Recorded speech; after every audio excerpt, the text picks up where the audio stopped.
tardes a todas, buenas tardes a todos. Bienvenidos a este nuevo encuentro del ciclo 25 años, un homenaje a la caverna de José Saramago. Hoy en nuestro nuevo encuentro estará acompañándonos Gabriela Toro Aguilar desde México y desde Ecuador. Pero para que le presente, lo convoco a Maximiliano Suárez, que hoy será el encargado de conversar después de su exposición junto a Gabriela. También desde México, hoy Maximiliano Suárez. Bienvenidos a todos y a todas. Gracias. Bien, buenas tardes a todos, a todas, a todes. La verdad que es un placer estar a la distancia y viendo y compartiendo experiencia y lectura. En esta oportunidad me tocó del homenaje a los 25 años de la caverna de José Saramago. Me toca presentar a Gabriela con su trabajo que se llama, de su exposición, que se llama Del trópico de Cáncer al Ecuador, las periferias de la caverna. Entonces, Gabriela, te damos la bienvenida, es un placer estar con vos. Hemos estado conversando en estos días, así que bueno, ahora es momento de lucirte, de abrir a tu texto, a tus palabras, y después, bueno, después de tu exposición, voy a hacer un par de preguntas para intervenir, para preguntar al margen de lo que pueda preguntar el público. Así que te damos la bienvenida y, bueno, cuando vos quieras, puedes comenzar. Hola, buenas tardes a todos, a todes, a todos. Y yo, bueno, lo primero que quiero decir, gracias Maxi por la presentación, gracias a Silvia y a Miguel por la invitación desde la Cátedra Saramago. Y bueno, voy a hacer mi primer pequeño desvío, y es que, bueno, yo nací en Ecuador, nací en el sur de Ecuador y crecí en la capital, en Quito, y desde hace 5 años estoy acá en el país, en México. He vivido en San Luis Potosí, que es justo donde pasa el trópico de Cáncer. El monumento realmente deja mucho que desear, pero ahí vemos, ¿no?, cómo hay ciertas cosas que importan a los relatos oficiales y no, a veces la territorialidad, ¿no? Para saber en dónde estamos parados y paradas, ¿no? Pero bueno, o sea, y ahora también vivo en Chiapas desde hace 4 años y medio. Y entonces con un pie aquí y otro allá, ¿no? Y siempre intentando ver al sur, entonces, en donde sea que estemos. Entonces, bueno, yo les cuento, yo he llamado a le contaba a Miguel sobre el nombre, ¿no? Esto de las periferias de la caverna, le he llamado así porque a mí después de varias lecturas que hicimos en la cátedra, me llamaba mucho la atención porque me estaba resonando todo el tiempo con cosas, digamos, del mundo factual, las imágenes que hay en las periferias de la novela. Y bueno, ¿no? Y intenté colocarlas, ¿no?, desde esta particularidad de México y de Ecuador. Entonces, bueno, yo voy a empezar esto. Les cuento que he dividido la charla en 3 momentos. Entonces, bueno, ahora voy a empezar con el primer momento, que lo llamo las periferias de la caverna. Bueno, en esta conversación quiero plantear un recorrido por varias imágenes finiseculares y de hoy, de Ecuador y de México, con aquellas que están en las periferias de la novela de José Saramago, La caverna. Me refiero a las imágenes verbales de las barriadas, las chabolas o los suburbios o las villas, ¿no?, que están a mitad de camino entre la alfarería de la familia Algor y el gigantesco centro comercial. Estos últimos son lugares claves de la novela de José Saramago. En este recorrido me quiero valer de experiencias de resistencia colectiva y autónoma en los 2 países, en Ecuador y en México. También me quiero valer del análisis de Miguel Colef en su libro La caverna de José Saramago, una imagen dialéctica, publicado en el 2013. y también de algunos datos que ayudarán a contextualizar la relevancia del sentir y el pensar críticos y éticos de la narrativa saramaguiana, plasmada en esta novela publicada en el año 2000. Esos datos tienen que ver directamente con dos grandes eventos: la crisis económica de 1998 a 1999 en Ecuador y la crisis económica de 1994 en México.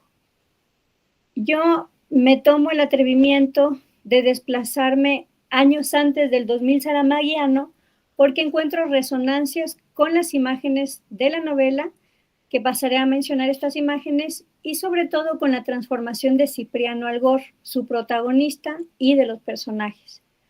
Como no soy economista ni historiadora, yo les pido disculpas por mis posibles imprecisiones y errores, pero mi intención no es hacer un estudio exhaustivo de esos eventos, es que realmente, la crisis económica de Ecuador y la de México ameritan cada una conversación larguísima, y las dos a 25 o a 30 años después, entonces, porque son súper complejas. Pero bueno, vamos de aquí a leerlo desde Saramago y con sus luces, y yo creo que va a ser muy bueno. Yo más bien quiero revisar estos acontecimientos de un modo general a través de algunos recortes a modo de imágenes verbales para recordarlos y mirarlos desde una óptica más humana 25 años después, e intentar así una mirada panorámica y de encuentro ante ese giro catastrófico que significó una de las fases de la imposición de las políticas neoliberales en algunos territorios. Yo reconozco que las ponencias que me preceden, para mí todas lúcidas, críticas y potentes, ya lo han dicho, ¿no? Todavía hoy nuestros territorios padecen las políticas devoradoras que benefician a los grupos que siempre lo han tenido todo y despojan cínicamente los territorios y el trabajo de quienes no quieren transformar la vida en una mercancía ni convertir la compraventa en una religión. Son, creo yo, millones de personas que están fuera de los grandes reflectores de las redes sociales, los medios de comunicación, incluso de nuestras conversaciones y evocaciones. El famoso poema de Eduardo Galeano, Los Nadies, de un libro que publicó en 1989, retrata de manera poética y contundente y directa a una parte de esas millones de personas. Voy a citarles un poquito una buena parte del poema de Galeano.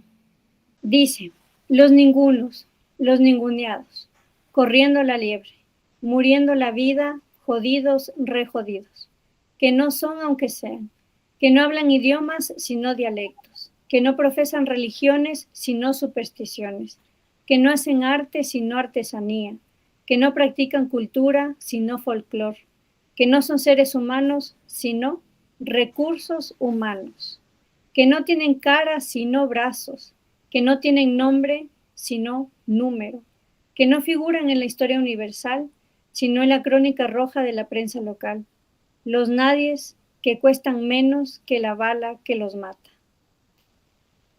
La reiteración, creo yo, aquí viene a sacudir lo obvio. Para mí este poema lastima en el contraste e interpela a la conciencia.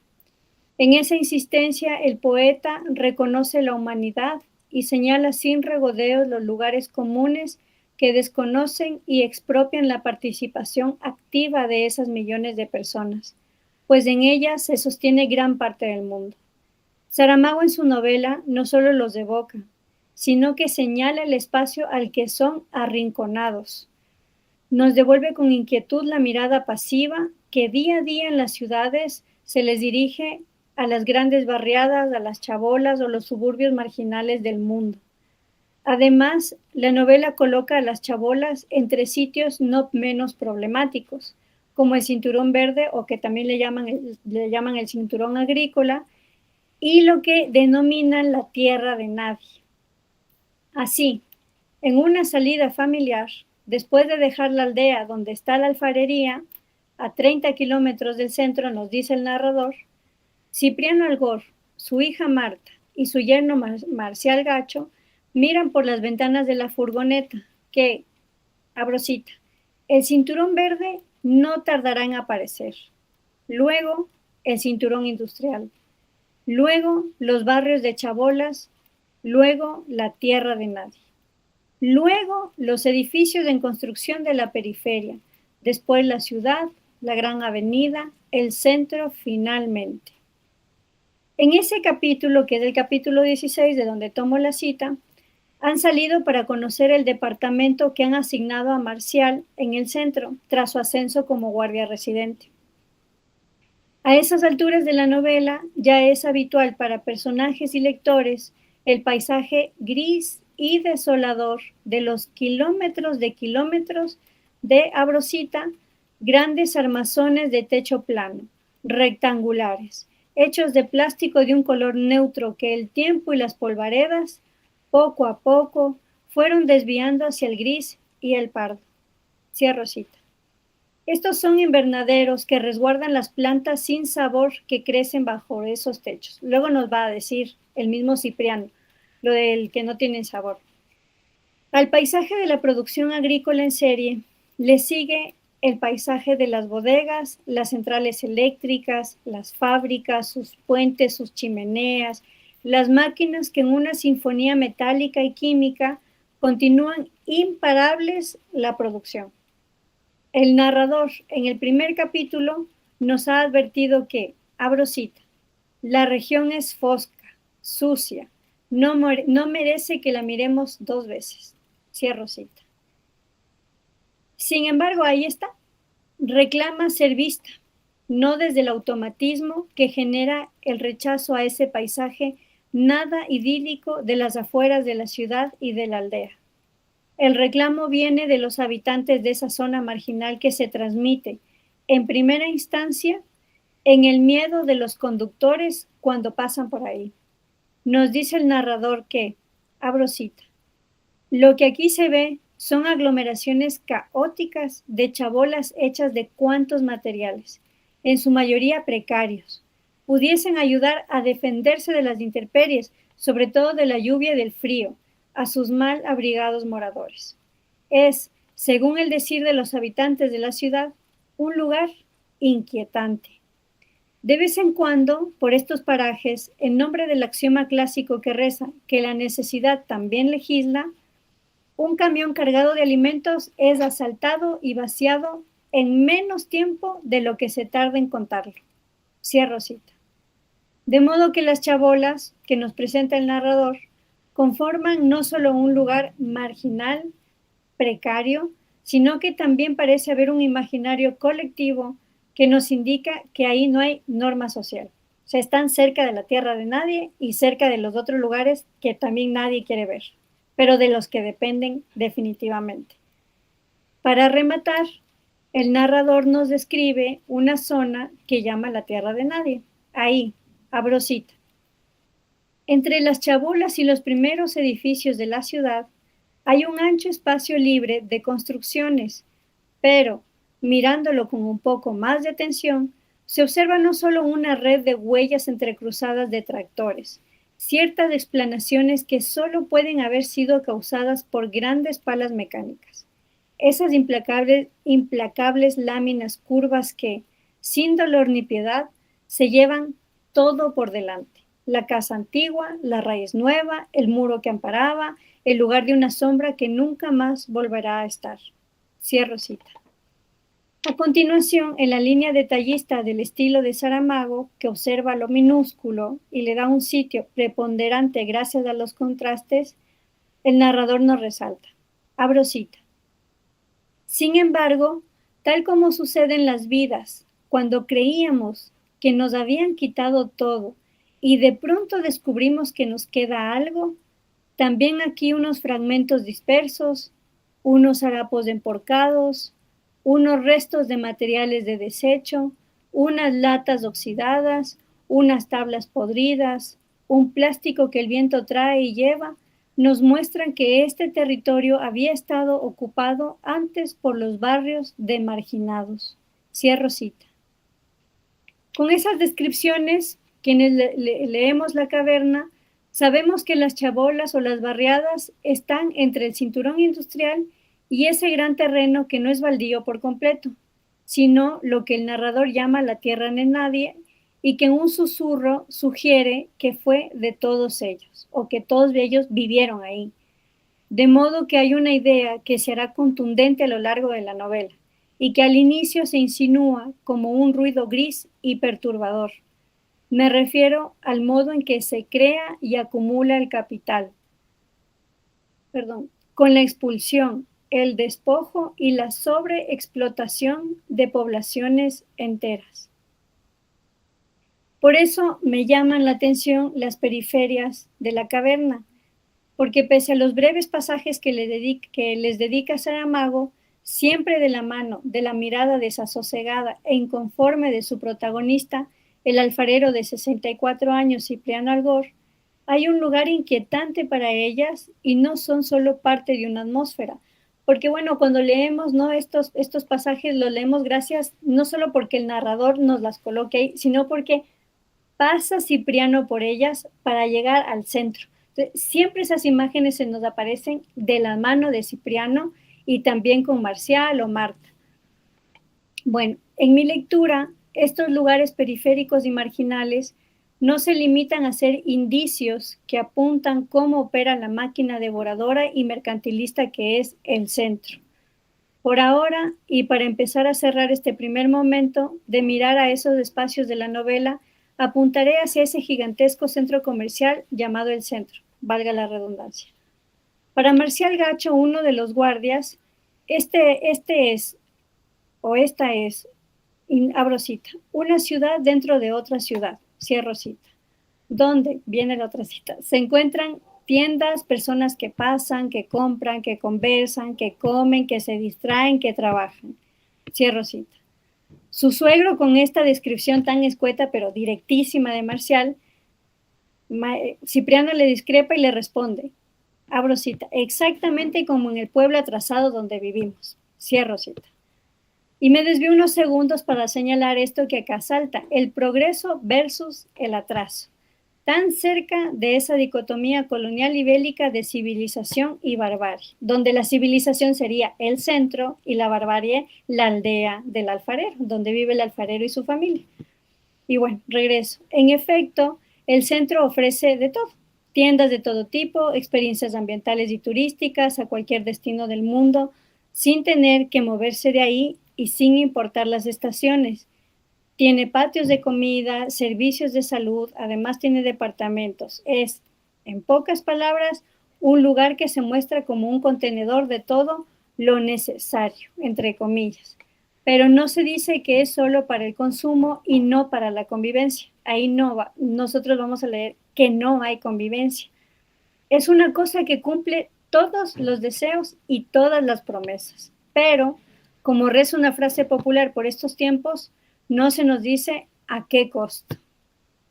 Retomo esa conversación de Marcial con su suegro Cipriano en el capítulo 16. Marcial le dice que cree que hay una diferencia de tamaños que distingue a la aldea de ese gran centro que dice tenerlo todo. Después de un silencio entre los dos y de una pequeña intervención sobre si alcanzarán a reconocer una verdad simple en ese lugar, el alfarero añade, abro cita, es curioso que cada vez que miro al centro desde fuera, tengo la impresión de que es mayor que la propia ciudad. Es decir, el centro está dentro de la ciudad, pero es mayor que la ciudad. Siendo una parte, es mayor que el todo. Probablemente será porque es más alto que los edificios que lo cercan, más alto que cualquier edificio de la ciudad. Probablemente porque desde el principio ha estado engullendo calles, plazas y barrios enteros. Y yo les cuento que aquí cuando releí este pasaje, yo dije, esto suena a una especie como de o sea, podríamos leerlo en una clave para criticar la gentrificación o la turistificación, ¿no? O sea, una maquinaria que está engullendo la vida social de las ciudades y de los pueblos para que formen parte de una dinámica comercial, ¿no?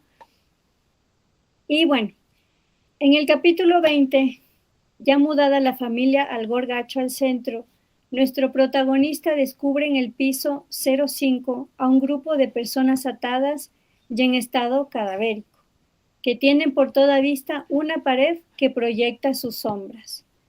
En la caverna de José Saramago, una imagen dialéctica de Miguel Colef, a través de los sueños del protagonista y de algunas imágenes claves de la novela, valiéndose de una lectura profunda del concepto de imagen dialéctica de Walter Benjamin y su crítico George Didi Huberman, su autor nos señala cómo la superficie del centro se establece en tanto fantasmagoría, pues el centro fabrica imágenes, vende ilusiones y exhibe novedades que, tras sus apariencias, son repeticiones sofisticadas de un modelo ya agotado.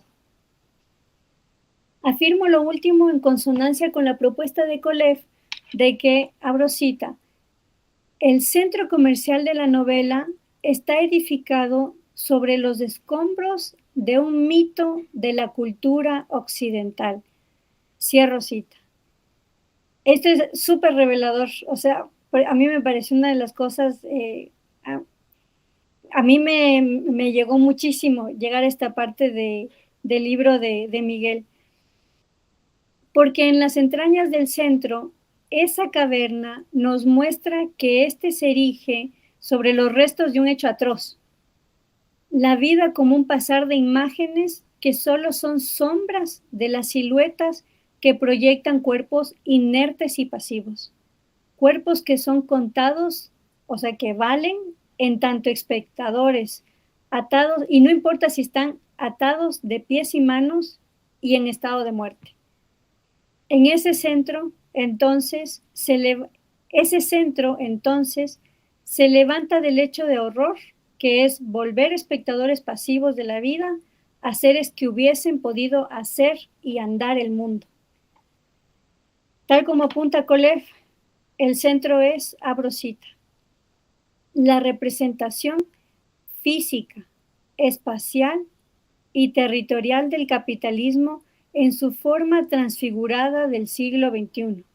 Convalidando esta confirmación, se puede entender que, teniendo un estatuto geográfico concreto, es historia dialéctica.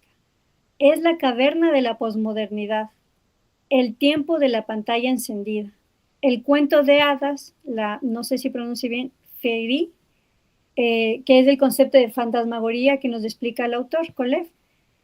Es ese cuento de hadas que finge la trama de una humanidad redimida que, a falta de sueños utópicos, se reencuentra con electrodomésticos que lo reemplazan y constituyen.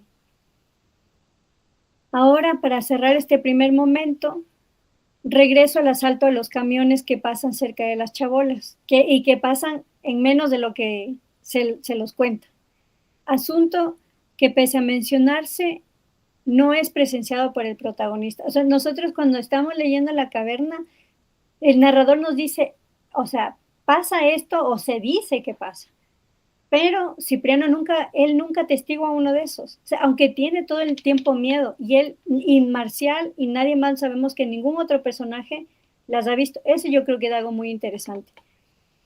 Pero bueno, este asunto, aunque se ha mencionado, no es presenciado por el protagonista Cipriano, pero esto inviste a las chabolas desde afuera de una identidad que amenaza constante a cualquier persona, auto o camión que pase por ahí. Si nos detenemos en esa imagen, podemos reconocer en ella el consabido retrato de los sin techo como seres bestiales, bárbaros e irracionales. Y esto yo creo que en Latinoamérica todos lo hemos escuchado en cualquiera de nuestros países.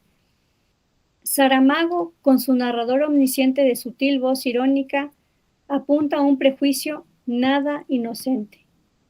Yo creo que esta imagen tan pequeña como compleja, ahora que estamos en tiempos de escasez, de inseguridad, de precarización de la vida y de deterioro social y ambiental, nos pone contra la pared de la máxima capitalista y neoliberal, el cuidado a ultranza de la propiedad privada. Ahí está la letanía que necesita volver criminales por asaltar la propiedad privada, valga la redundancia, a quienes han sido despojados de todo. La novela ciertamente nos pone de frente las contradicciones y el cinismo del modelo neoliberal.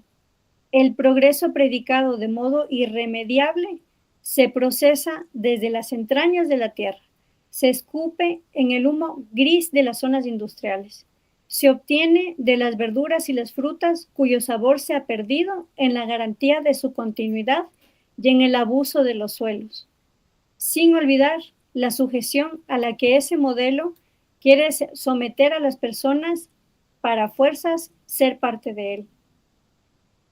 Entonces, bueno, ahorita cierro ese momento, voy a pasar un segundo y les voy a pedir un segundito para tomar agua.